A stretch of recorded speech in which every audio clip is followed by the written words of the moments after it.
going to 10:30 tonight. Kick off with Islam from the back.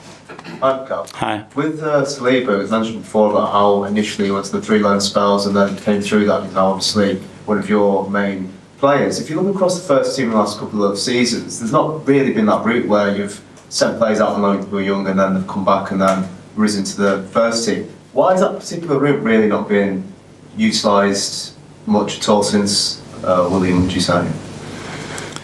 Well, we very rarely have recruited 18 years old in that position at that price. Across the, not just centre back, I mean across the...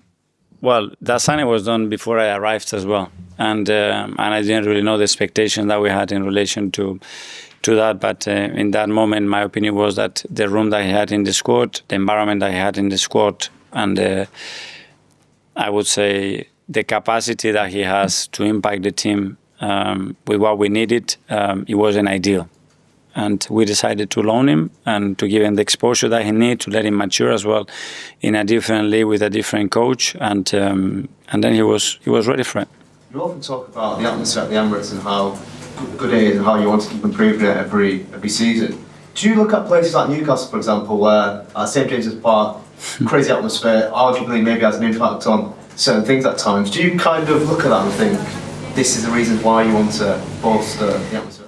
For sure, we can learn and take things from many clubs, and in Europe there are some great examples as well. One thing is the things that we can do externally to that. We cannot compare ourselves to a city as well that has got one club, which it brings everything together much easier. In London, unfortunately, we have so many, and it's a very different context. But as well, I think there is a history between that crowd and that team. And the moment that you start to go through nights like we went last year, that creates that bond and that will to experience and be willing to experience those nights again. And I think we have started to create that story, and hopefully tomorrow we create another one. Charlie from the side. In terms of, you mentioned William wanting to commit, and it is really important for him to stay. How important is it for you to have a really happy camp? To have lots of players who committed themselves to the club, which they have. You've signed lots of new players as well. Because it's not always like that at some clubs, isn't it? How important is it for you for everyone to really want to be here? Well, that's a great question. That's exactly what we need as a club. Obviously, me as a manager and everybody that works with them, that they feel that they have that sense of belonging, that they can continue the journey here, that they feel that they are in the right place, not only at the club as well, in the city, the way we look after them, their families, and that they feel that they can be pushed here to do and to achieve what we want to achieve. And when people feel and express that by words and then especially by acts, like committing with the club for many years, that's the better sign that we can get.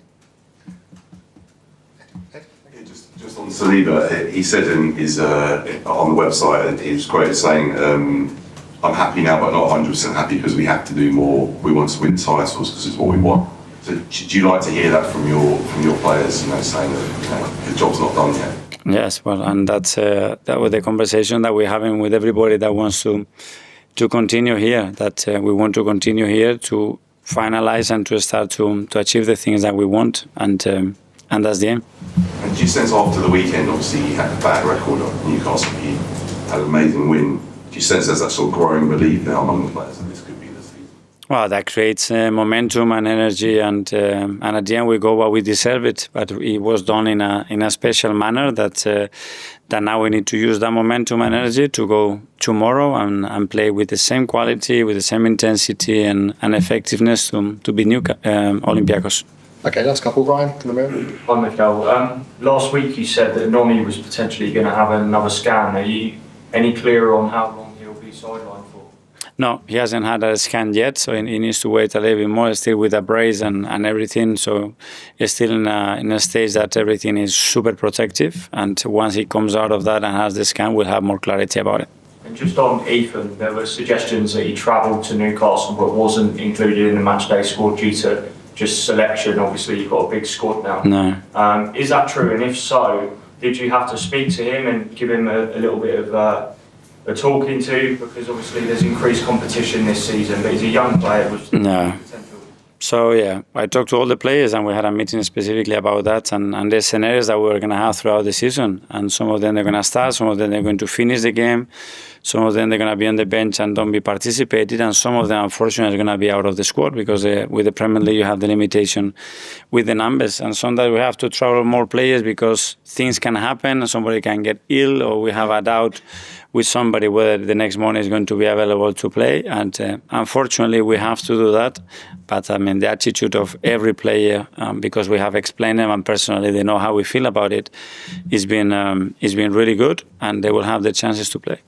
Okay, finally over to Gary. Just want to come back to something. Can you remember some of his early conversations with William? Because perhaps when he arrived, he was a little bit more immature as a young player, and there were some things away maybe in this other parts of his life. Can you remember some of those conversations? Because you were obviously also a young coach, having that conversation. Can you remember those conversations? Yeah, not exactly. I know the tone and the difficulty of them, because at the end you're telling a player that, in your opinion, the best thing is to go on low and have minutes and exposure, which at the same time means that, yeah, here probably is not the right place for you right now. And very difficult for probably a player at that age that has signed for us and has big expectation to swallow that. But he did it with incredible maturity, being really patient, without judging too much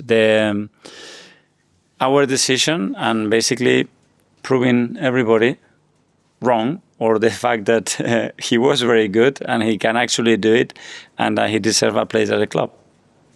Okay, guys, thanks very much. Thank you. Thank you.